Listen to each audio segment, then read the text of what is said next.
Air India आज ढाका के लिए विमान सेवा शुरू करेगी। ये इस वक्त की बड़ी खबर है। आज शाम ढाका जाएगी एयर इंडिया की फ्लाइट। इसको लेकर जानकारी मिल रही है। ढाका से भी दिल्ली आएगी फ्लाइट। यात्रियों को टिकट पर छूट भी मिलेगी। इस दौरान यात्रा रीशेड्यूल करने पर छूट की बात कही गई है, लेकिन एयर इंडिया का विमान ढाका जाएगा। ये इस वक्त की बड़ी खबर सामने आ रही है। जिस तरीके के हालात बांग्लादेश में बने हुए हैं, कोशिश ये की जा रही है कि वहां से लोगों को सुरक्षित लाया जा सके वापस, और इसीलिए ये फैसला लिया गया है जहां एयर इंडिया की फ्लाइट ढाका जाए।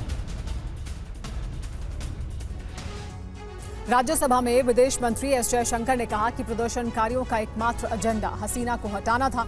उन्होंने कहा कि पूर्व पीएम शेख हसीना ने भारत आने की इजाजत मांगी और शॉर्ट नोटिस पर शेख हसीना भारत आईं। On 5th August, demonstrators converged in Dhaka despite the curfew. Our understanding is that after a meeting with leaders of the security establishment, Prime Minister Sheikh Hasina apparently made the decision to resign. At very short notice, she requested approval to come for the moment to India. We simultaneously received a request for flight clearance from Bangladesh authorities. She arrived yesterday evening in Delhi. The situation in Bangladesh, sir, is still evolving. The Army Chief, General Waqar-uz-Zaman, addressed the nation on 5th August.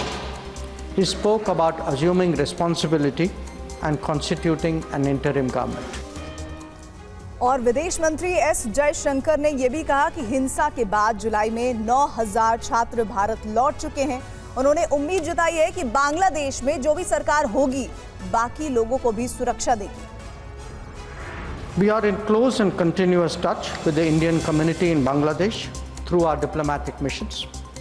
There are an estimated 19,000 Indian nationals there, of which about 9,000 are students.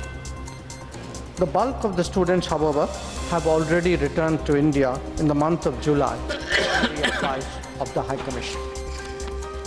In terms of our diplomatic presence, in addition to the High Commission in Dhaka, we have assistant High Commissions in Chittagong, Rajshahi, Khulna and Sylhet.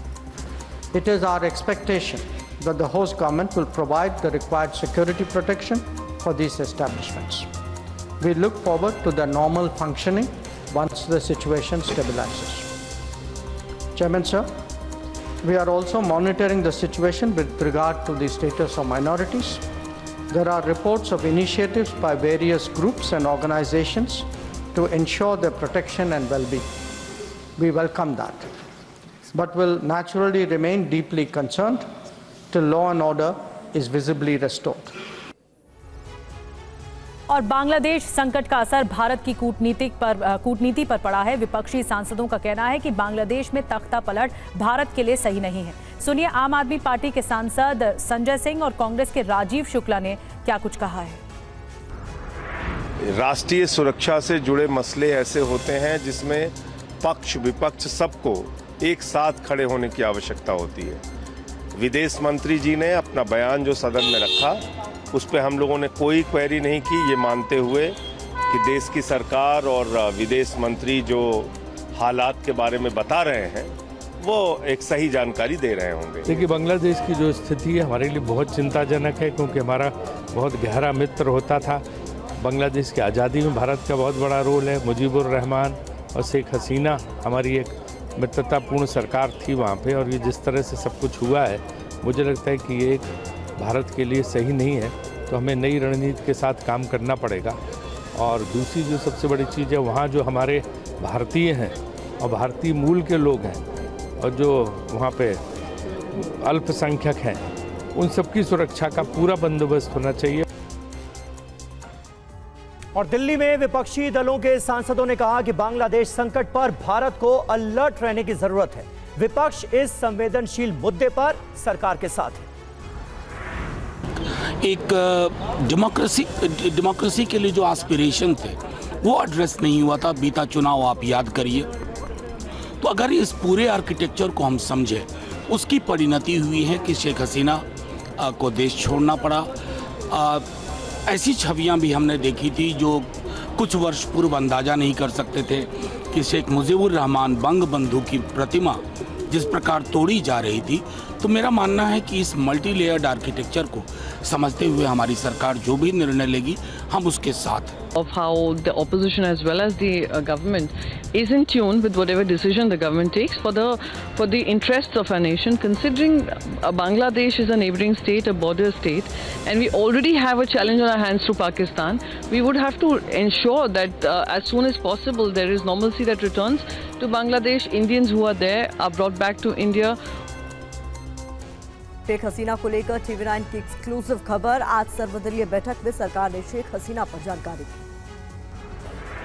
तस्वीरें दिल्ली में हुई सर्वदलीय बैठक की है। इस all party meeting की exclusive जानकारी सिर्फ TV9 पर जान लीजिए। इस बैठक में विदेश मंत्री एस जयशंकर ने बताया कि शेख हसीना सुरक्षित जगह पर हैं। शेख हसीना की सुरक्षा की देखरेख NSA डोभाल की निगरानी में हो रही है। शेख हसीना के साथ 4 से 5 लोग आए हैं। जयशंकर ने कहा कि दूसरे देश में शरण मिलने तक शेख हसीना भारत में ही रहेंगी। सरकार के मुताबिक बांग्लादेश में भारतीयों को खतरा नहीं है। अभी तक 8000 भारतीय छात्र बांग्लादेश से वापस लौट चुके हैं।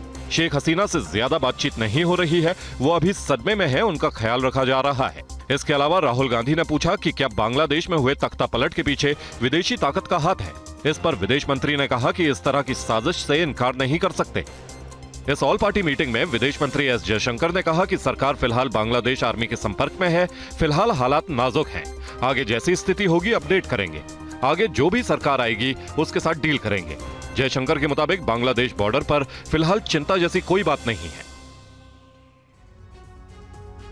बांग्लादेश संकट पर बीजेपी सांसद ने कहा कि इससे भारत की सीमा पर असर पड़ेगा, तो मनीष तिवारी ने इसे पूरे एशिया के लिए गंभीर संकट बताया।